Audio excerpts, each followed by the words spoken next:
It was something we covered extensively on my afternoon show over the past several years. This idea of boosting the minimum wage by getting rid of the sub-minimum wage and the tip economy. And there is sharp divisions on this within the labor market. Some saying you're taking away something that provides me a much higher income than a guaranteed minimum wage. That's even if it's above the current minimum. And now this is all going to court. Oral arguments are coming up this Thursday, December 7th. This is a 2018 ballot initiative that failed. We want to bring in John Sellek, who represents those that are concerned about this, a group called MI Tips. He's also founder and CEO of Harbor Strategic Public Affairs, one of our favorite guys. John, good morning. Well, that's a great intro. Thank you so much, Guy. It's it does cut across the range. There are some people that just feel that the tipped economy is unfair because a lot of folks don't tip. They don't believe in that. And then they're stuck with a sub-minimum wage of $3.84. Explain to me why they're not right. Well, we want servers and bartenders who are out there to understand that this hearing on Thursday is the first step in possibly losing their ability to choose to make way more than minimum wage. That's what people who go out and do the hustle and gain the knowledge and the experience and use their personality to serve people, to give hospitality, they don't make minimum wage, Guy. They make way past minimum wage. Yesterday, people were all talking about in Grand Rapids making $25 an hour, $30 an hour, and they didn't ask for this. Once you add in tips.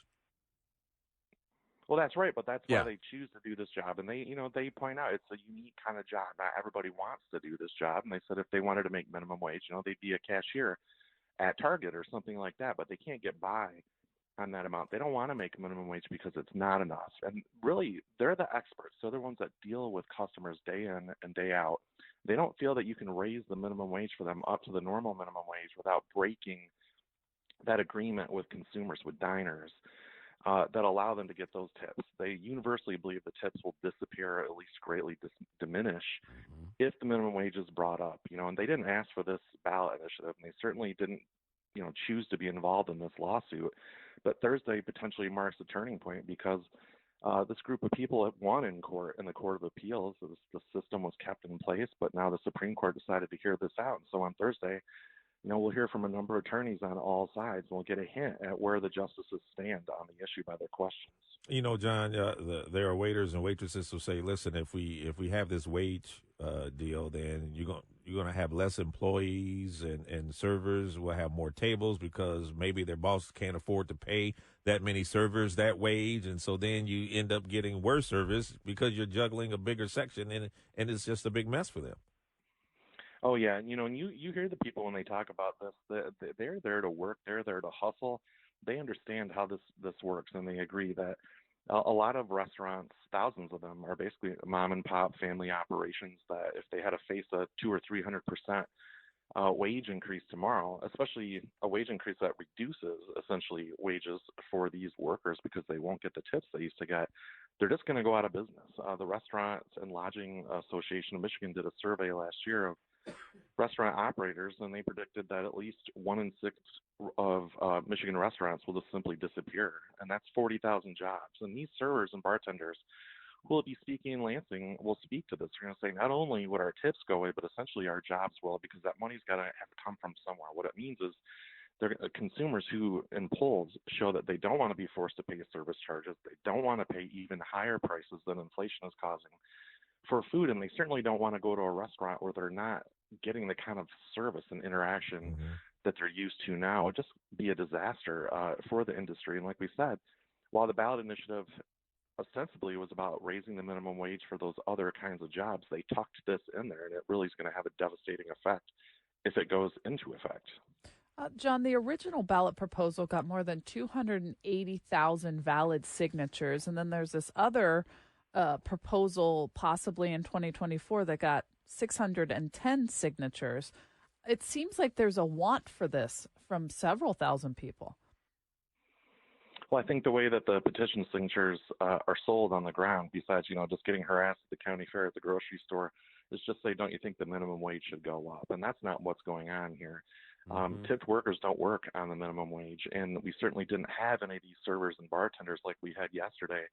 in Grand Rapids, a server for 25 years who said, I now set the bar on how much I'm going to make. I don't think anyone else has the right to take that away from me, especially some ballot initiative. They don't feel that people who sign these things understood what was buried inside there. The devil is always in the details, and it essentially will wipe out this special nook where these people are making $20 or $30 an hour with or without a college degree, full-time or part-time, on a schedule that fits their lives. They can go after their kids go to school. They can work at night. They can work in the day.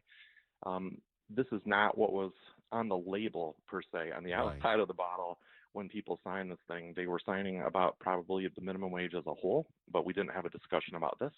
That's why we had our event yesterday in Grand Rapids, and we're going to do it again in Lansing today. That's why we're here on the show. We're hoping people hear what's buried inside this thing, because it's significant for tens of thousands of workers in Michigan who choose these jobs because they can't afford to live on the minimum wage, even if it was raised up. Well, let's talk about what could be the ulterior motive that's buried in this as well. Is this really about raising the incomes of workers, or is it a sub rosa attempt for the Service Industry Workers Union to get their nose under the tent and to organize these waiters, waitresses, and others in the hospitality field? Who's bankrolling this, and is there an ulterior motive here, John?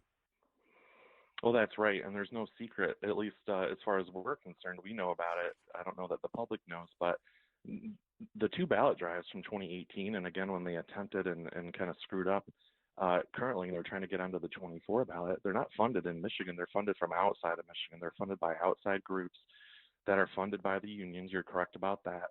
They're doing a disservice in the way that these workers yesterday said, I didn't ask for this. They didn't call me and say, is this how the restaurant and bartending world should work? Because it's not. And if I lose this, what am I going to do?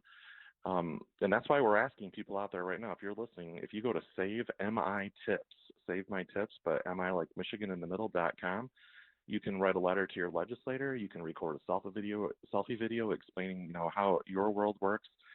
And really what we're going to find out soon, Guy and Lloyd and Jamie, is that there was a campaign violation criminal referral made from the Secretary of State's office to the Attorney General's office months ago, saying that in the 2024 ballot initiative attempt by this outside of Michigan group, that they played a sleight of hand with funding and violated Michigan law likely, and they got referred to the AG's office. And here we are months and months later waiting for Attorney General Nessel to investigate and do something about it, because you would think when the Democratic Secretary of State sends a letter to the Democratic Attorney General saying the group running these ballot initiatives are likely violating Michigan law the way they're handling these ballot initiatives, something should be done, and we haven't heard a thing about it.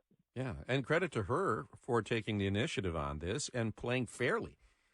We also know you've got a big media roundtable, so we're going to be hearing from these workers that believe in the tipped economy, that believe that merit-based pay works better for them than a guaranteed higher minimum wage once you factor in those tips. And we look forward to hearing from them, John Sellek. And we thank you for your time. Yeah, thank you. And don't forget, go over to SaveMITips.com. And learn more by all means. Thanks for your time, John.